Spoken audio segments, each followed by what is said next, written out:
اب عذاب قبر جو ہے، قبر کے اندر جو انسان کا عذاب ہے تو وہ بھی عالم برزخ کا عذاب ہے۔ میرے رسول کریم صلی اللہ تعالی علیہ وسلم نے کچھ چیزوں سے پناہ مانگی ہے۔ خود حضور نے، رسول کریم علیہ الصلوۃ والسلام نے پناہ مانگی۔ حضور فرمانے لگے، اے اللہ مجھے کنجوسی سے، بخیلی سے پناہ عطا فرما۔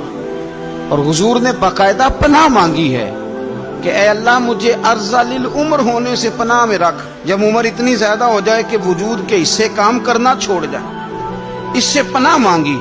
اور خود میرے نبی پاک علیہ السلام نے قبر کے عذاب سے پناہ مانگی۔ یہ تعلیم امت کے لیے کہ تم بھی پناہ مانگو عذاب قبر سے۔ قبر کا عذاب برحق ہے۔ قبر کے لیے تیاری کر کے رکھنا، اپنی قبر کو یاد رکھنا، مر جانے کو یاد رکھنا۔ حضرت سعد بن معاذ رضی اللہ تعالیٰ عنہ کا جب جنازہ تھا تو صحابہ کرام فرماتے ہیں کہ حضور نے نماز جنازہ کی امامت فرمائی تو قبر کے تیار ہونے میں کچھ دیر تھی، تو رسول کریم صلی اللہ علیہ وسلم زمین پر بیٹھ گئے اور ایک لکڑی سے حضور زمین کریدنے لگے۔ ہم وہ انتظار تھے کہ اللہ کے رسول صلی اللہ علیہ وسلم سر مبارک اٹھائیں، ہمیں کو نصیحت کریں۔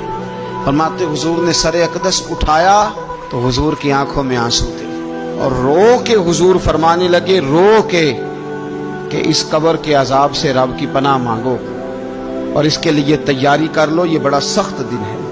رو کے حضور نے فرمایا، رو کے۔ آج تو لوگ مذاق بناتے ہیں، کچھ فقیر صوفی درویش کہلانے والے بھی، وہ کہتے ہیں یہ جو مولوی بتا رہے ہیں نا قبر میں بچھو ہوں گے، سانپ ہوں گے، یہ تو مولوی اپنی قبر بتا رہا ہے، ہمارا اس سے کیا لینا دینا ہے۔ خدا سے ڈرے۔ وہ چیزیں جو احادیث مبارکہ میں آ گئیں، جس سے نبی پاک نے ہمیں ڈرایا، ہمیں سمجھایا، آپ اس تنبیہ کو، اس نصیحت کو آپ اس رنگ میں لیں گے کہ مذاق بنایا جائے گا دین کا، بجائے اس کے کہ اس سے ڈرا جائے۔ حضرت سیدنا براء بن عازب رضی اللہ تعالیٰ عنہ ارشاد فرماتے ہیں کہ میں نے نبی پاک صلی اللہ تعالیٰ علیہ وآلہ وسلم سے خود اس بات کو سنا ہے۔ خود رسول کریم صلی اللہ علیہ وسلم نے فرمایا۔ حضرت زید بن ثابت رضی اللہ تعالیٰ عنہ بھی اس بات کے راوی ہیں، فرماتے ہیں ہم جا رہے تھے تو 5-6 قبریں تھی، تو حضور نے فرمایا کن کی قبریں؟ ہم نے عرض کی یا رسول اللہ صلی اللہ علیہ وسلم یہ کافروں کی قبریں، یہ صحیح مسلم میں حدیث موجود ہے، کفار کی قبریں۔ تو اللہ کے رسول صلی اللہ علیہ وسلم فرمانے لگے، ذرا حدیث کے لفظوں پہ غور کرنا، حضور فرمانے لگے اگر مجھے ڈر نہ ہوتا کہ تم اپنے مردوں کو دفن کرنا چھوڑ دو گے، اگر مجھے اس بات کا ڈر نہ ہوتا کہ تم اپنے لوگوں کو، مرنے والوں کو قبروں میں دفن کرنا چھوڑ دو گے، اگر یہ مجھے ڈر نہ ہوتا تو میں سناتا کہ قبر کے اندر کس طرح عذاب ہوتا ہے۔ تمہیں دنیا میں رہ کے میں سناتا، پر ڈر ہے کہ کہیں تم اپنے مرنے والوں کو قبروں میں دفن کرنا چھوڑ ہی نہ دو، اس لیے میں تمہیں یہ بات نہیں بتاتا۔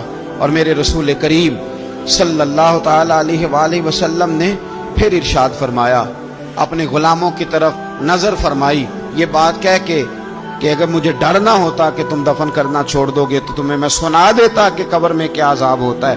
پھر حضور نے صحابہ سے فرمایا چلو بھائی دوزخ کے عذاب سے اللہ کی پناہ مانگو۔ تو سب کہنے لگے ہم دوزخ کے عذاب سے اللہ کی، صحابہ نے کہا ہم دوزخ کے عذاب سے اللہ کی پناہ مانگتے ہیں۔ پھر نبی پاک صلی اللہ تعالی علیہ وسلم نے ارشاد فرمایا تم سب کہو کہ ہم قبر کے عذاب سے اللہ کی پناہ مانگتے ہیں۔ تو صحابہ نے کہا ہم قبر کے عذاب سے اللہ کی پناہ مانگتے ہیں۔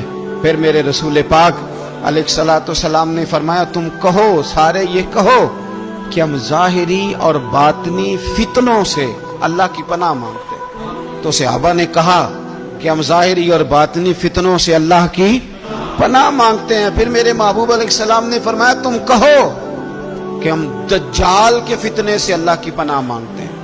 تو صحابہ کرام نے کہا کہ اے اللہ ہم دجال کے فتنے سے تیری پناہ میں آتے ہیں۔ نبی پاک علیہ السلام نے یہ الفاظ کہہ کے، یہ بات بتلا کے ہمیں سمجھا دیا، ہمیں قائل فرمایا محبوب نے کہ یاد رکھنا، اس بات کو اچھی طرح سمجھ لینا کہ اگر مجھے ڈر نہ ہوتا کہ تم اپنے مردوں کو دفن کرنا چھوڑ دو گے تو تمہیں بتلا دیتا کہ قبر میں کتنا سخت عذاب ہوتا ہے۔